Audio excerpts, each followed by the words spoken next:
Good morning. My name is Carolyn Austin, and I am an author.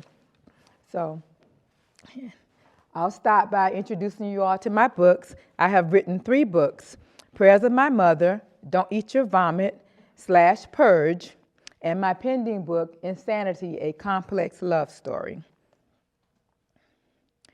Prayers of My Mother is a nonfiction book, and I'll read this particular slide.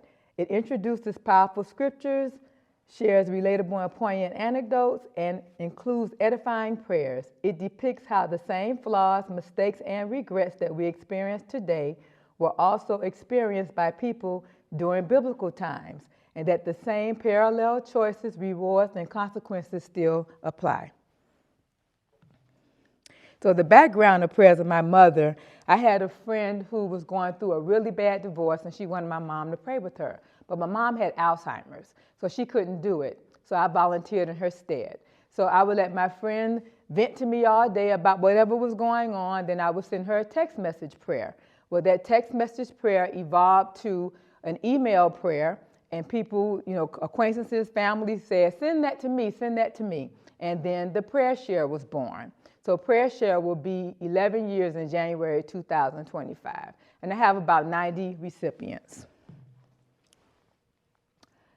So my mother told me, don't eat your vomit, when I was going through my first divorce. Yes, I've been married twice, unfortunately or fortunately, whichever way you want to look at it. And she told me it was scriptural. So Proverbs 26:11, as a dog returns to its vomit, so fools repeat their folly. What is vomit? Vomit is a metaphor. It could be a person, place, or thing. It can also be self-destructive behavior, things we keep doing because for some reason we just haven't waken up yet. What is folly? Webster's Dictionary, lack of good sense or normal prudence and foresight, or criminally or tragically foolish actions or conduct. The purpose of these books, Don't Eat Your Vomit and Purge is the same book, is to identify certain people, recognize unhealthy relationships, recognize patterns of destructive behaviors.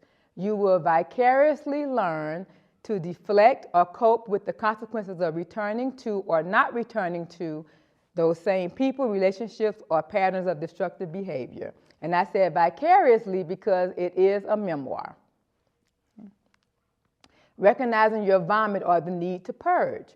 You can have career relationships, workplace situations, organizational politics, cultures, cliques, workplace behaviors, mutiny, backstabbers, sabotage. Have you ever been backstabbed at work by your coworkers? Well, I have. I wrote about it. Love relationships, your repeated behavior with them or their repeated behavior with you. You must purge the people and relationships that have you bound. If you always do what you always did with certain people, you'll always get what you always got with those same people. That's my favorite Henry Ford quote, but I just kind of added some stuff. Sometimes the Lord will intervene and force you to purge. He will only let you wallow in your mess for so long. Anyone or relationship come to mind? Don't be shy. Coming soon, Insanity, a complex love story. It is a YA fiction novel set in Miami, Florida during the late 1970s when music penetrated the soul. It highlights life's trials and triumphs and explores the quality of relationships, often dictated by family background and culture, even the ulterior motives of others. So I'm going to read an excerpt, the first chapter, because I have time to do that. Chapter 1. Ro raced to her bedroom, and our character is LaRonda, and we're going to call her Ro. Ro raced to her bedroom and examined herself in the mirror. She winced as she touched her red, swelling face. Tearing up again, she fell backward on her bed, trying to understand how her relationship with Sean evolved to such maltreatment. The first time Sean hit her was after a school dance. They were in her parents' driveway when he accused her of encouraging the attention of Gavin James, her friend from 10th grade. Sean insisted that her so-called friend wanted more than friendship. When Ro disagreed, he kicked her foot, followed by a backhand slap on her left arm as she sat next to him in the car. The hit was not painful, but tears rolled down her cheeks. At the sight of Ro's tears, Sean's expression softened, and he said, "You're not crying because it hurt. You're crying because I hit you." She nodded yes, believing he understood. So she excused his aggressive behavior. Earlier that evening, they attended a celebratory party at the small home of star quarterback Theodore Thomas. The party was in honor of the football team winning the culminating game of the 1978-79 season. There were approximately 30 guests in the living room and dining room areas. Groups of 4 or 5 were huddled in corners while other people were jumbled up on the sofa and chairs. As more guests arrived, the house became hotter and seemed smaller. Ro waved her hand toward her face to generate some cool air. Even the back of Sean's shirt was damp. The only means of cooling was a single AC unit that hardly blew any cold air, demonstrated by the tiny piece of cloth attached to the vent that hardly moved. Guests retreated outside, standing on the front porch and in the yard just to get a little fresh air. Ro and Sean were among the first to leave. He went for the car while she waited on the dimly lit porch. Ro was startled by an unfamiliar boy who approached her from the rear and whispered, "Hey, Theo likes you." She turned toward the voice and recognized the star quarterback who stood in the shadows behind the boy. A warm sensation, followed by goosebumps, spread over her body as she admired the tall, dark, fine specimen that was Theo. His athleticism on the football field alone was evidence of his excellent physical shape. Speechless, Ro hurried to the Mercury Marquis where Sean waited. Unbeknownst to Ro, Sean had been watching the exchange on the porch and demanded to know what occurred. His unfamiliar glare was so scary that for a moment she contemplated lying to him. But a liar she was not. Instead, she replied, "A boy said that Theo likes me." Sean's face tightened and voice deepened. "You liking him?" She raised her eyebrows and gave him a sideways glance while fumbling with her seatbelt and said, "Of course not." "That's not how it looked to me," Sean yelled. "What do you mean?" she asked. "Don't try it. You liked it," he yelled again. Then, after backhand slapping Ro on the left side of her face, he said, "That's for disrespecting me." Ro automatically placed her hand to her face as her mouth flung open. Tears of disappointment cooled her stinging face. The car jerked as Sean pressed the gas before speeding down the road. He glanced at her several times and after a few minutes said, "I'm sorry." She did not respond. "I love you. You just make me crazy jealous." The subtle sound of the wind hitting the car, coupled with the occasional rumble of the car's engine, filled the air as he drove her home. Sean shook his head. "What have I done?"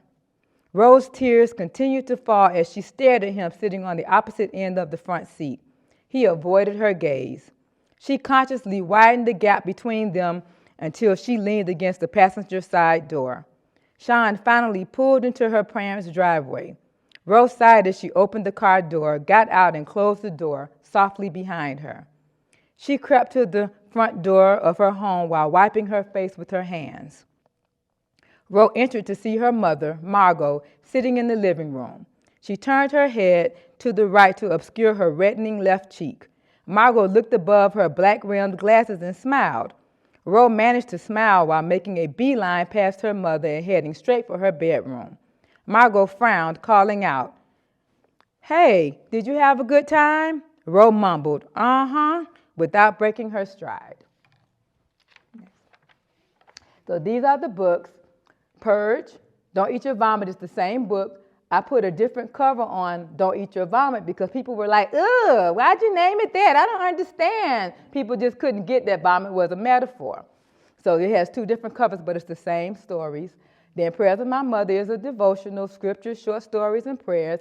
And Insanity, that's the cover I came up with for this book that I'm working at while I'm at Jentel. Any questions? And that is the QR code for my website. Any questions?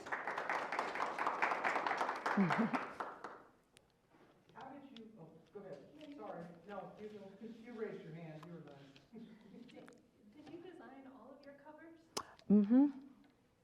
I did, yeah. And I actually used Fiverr, a couple of artists on Fiverr to do them. Mm-hmm. Yeah. So, what made you decide to write the young adult? Is that also part of you? Is that how does that come out? I was actually encouraged to write the fiction book by one of my very loyal readers and supporter. After she read Don't Eat Your Vomit and the different experiences that I talked about, she was like, you need to write a fiction book, you know. And so a lot of the situations are either something I encountered or some of my close friends who've shared stories with me, and then I've just kind of put the emotions in there and just made up the characters and the situations and kind of threw those experiences in there. So I'm having a lot of fun with Insanity. I have a core group of readers. I work at a high school, and I have my 17 and 18-year-olds read what I've written so far, and they really get into it, and they're like upset when I do certain things. I throw a menage a trois in the beginning of it at college, and the kids came back like, why did you do that? And they're crying and stuff, and I'm like, I thought they were, you know, desensitized by now with all the stuff that goes on social media, but they really were, you know, because they're really into relationships. They have these boyfriends and girlfriends, and they're really into relationships, so it's really a good, audience to target. But, you know, also, you know, the adults that have read it, you know, they love it. They can't wait to read, you know, more of my draft. So, yeah, I'm having fun with it.